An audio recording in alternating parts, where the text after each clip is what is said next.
So hello friends, welcome to learn services. This is Ram Soni. UPSC की 2024 का notification आ चुका है, आप लोगों ने देख ही लिया होगा। आज 14 फरवरी से इसके फॉर्म भरे जा रहे हैं एंड अपार्ट फ्रॉम दैट 5 मार्च 2024 तक आपके फॉर्म भरे जाएंगे। तो ये बेसिकली लास्ट डेट है। याद रखना 5 मार्च 2024 को शाम के 6 बजे तक भरे जाएंगे, तो टाइम भी याद रखना। ऐसा नहीं कि 12 बजे आप फॉर्म भरने बैठो और आपका फॉर्म भर जाएगा, ऐसा नहीं है। शाम को 6 बजे विंडो क्लोज हो जाएगी, है ना। अब इसमें हमारे कुछ फ्रेंड्स का कहना ये है कि जो ओबीसी कैटेगरी है उसके लिए जो नॉन क्रिमिनल सर्टिफिकेट है एनसीएल, ओबीसी एनसीएल सर्टिफिकेट, ये कब का होना चाहिए। क्योंकि यहाँ पे बेसिकली एक कट ऑफ डेट यूपीएससी देता है कि इसके इसके बीच का होना चाहिए। यदि इसके बाद का है, इसके बाद का नहीं बल्कि इसके पहले का यदि है तो काउंट नहीं किया जाएगा, है ना। तो ये क्या कंडीशन है इसको ज़रा देखते हैं। यहाँ पर 20वें पेज में आप जाओगे तो यहाँ पे लिखा है 9th पॉइंट है एलिजिबिलिटी फॉर एवेलिंग रिजर्वेशन।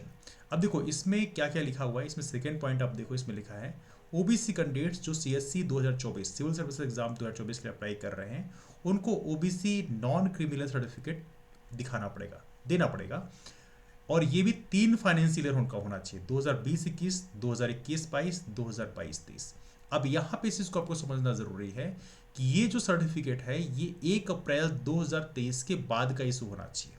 ये विशेष तौर पे इस डेट को आप ध्यान रखिएगा।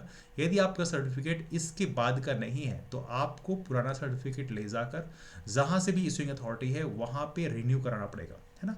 तो यहाँ पे इस चीज़ को आप ध्यान रखना, 1 अप्रैल 2023 के बाद का सर्टिफिकेट होना चाहिए। कब तक होना चाहिए? 5 मार्च 2024 तक। बेसिकली डेट इन्होंने लिखी है कि इस यही तो दिन है बेसिकली जो एग्ज़ाम में अप्लाई करने का लास्ट डेट है। तो यहाँ पर आप देखना 1 अप्रैल 2023 के बाद का सर्टिफिकेट होना चाहिए, ये आपके लिए इंपॉर्टेंट है ना। और एक और महत्वपूर्ण चीज़ मैं आपको बता दूं, इन केस आपको देखा जाए तो यदि आपको कन्फ्यूज़न है कि ओबीसी नॉन क्रिमिनल कैटेगरी क्या होती है, तो आपको बता दूं कि यहाँ पर कुछ कंडीशंस होती हैं।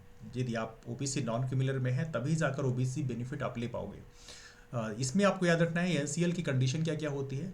कंडीशन होती है कि 8 लाख इनकम लिमिट होनी चाहिए। किसकी? पेरेंट्स की, आपकी नहीं। आप यदि ऑफिसर भी हैं कोई दिक्कत नहीं है, आपके पेरेंट्स की इनकम जो है वो 8 लाख पार नहीं होनी चाहिए।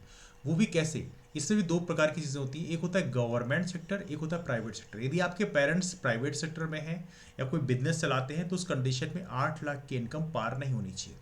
इन केस मान लीजिए सपोज करिए आपके पेरेंट्स पीएसयूज में हैं, पब्लिक सेक्टर यूनिट्स जैसे बीएचईएल एनटीपीसी में है, तो एज आप नो, हालांकि मामला ऑलरेडी सुप्रीम कोर्ट में चल रहा है, ये कॉम्प्लिकेशंस चल रहे हैं इसमें, क्योंकि यहाँ पे पहले से था कि कुछ ऐसे कैंडिडेट्स थे जो जिनके पेरेंट्स पीएसयूज में थे, जो कि पीएसयू एक प्रकार की पब्लिक सेक्टर अंडरटेकिंग है तो गवर्नमेंट आईटी ग्रुप में काउंट की जाती है। लेकिन यहाँ पे फिलहाल गवर्नमेंट ने इसको नहीं माना है, इसको प्राइवेट सेक्टर के रूप में ट्रीट करती आई है। इसके चलते वहाँ पर जिनके जिनके पेरेंट्स की इनकम 8 लाख से ऊपर चली गई है उनको बेसिकली क्रिमिनल में डाल दिया गया है। क्रिमिनल का मतलब ये है यदि आप क्रिमिनल में आते हो इसका मतलब ये कि ओबीसी का बेनिफिट अब आपको नहीं मिलेगा।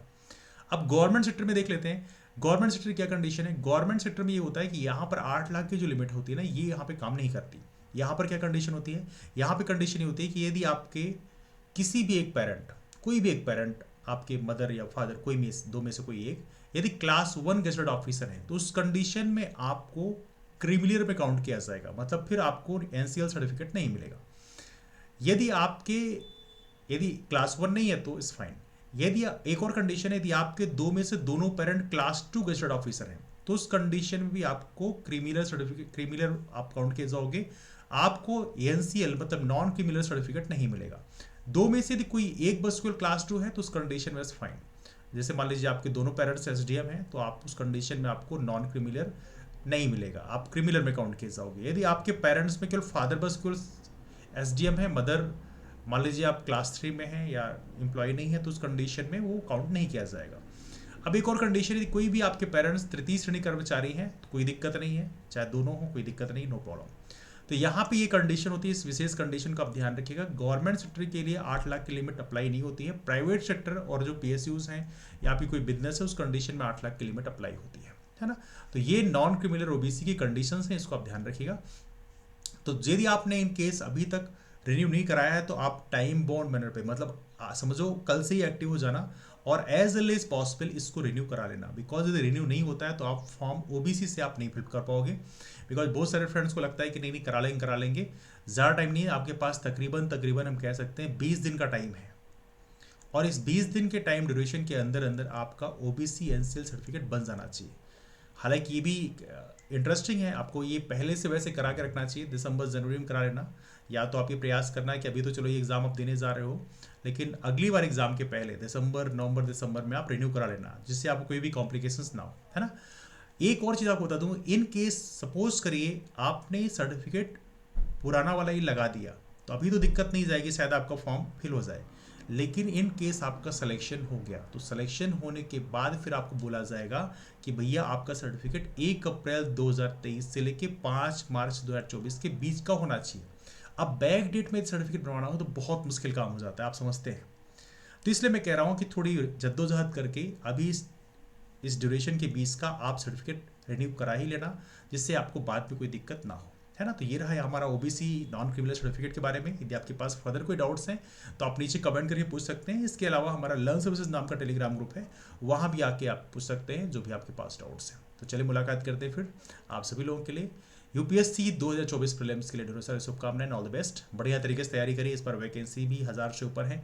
तो आप सभी लोग को एक बार फिर से all the best. That's all for now, मुलाकात करते हैं फिर, तब तक के लिए bye, take care, have wonderful day, keep forward and take care, that's all, thank you.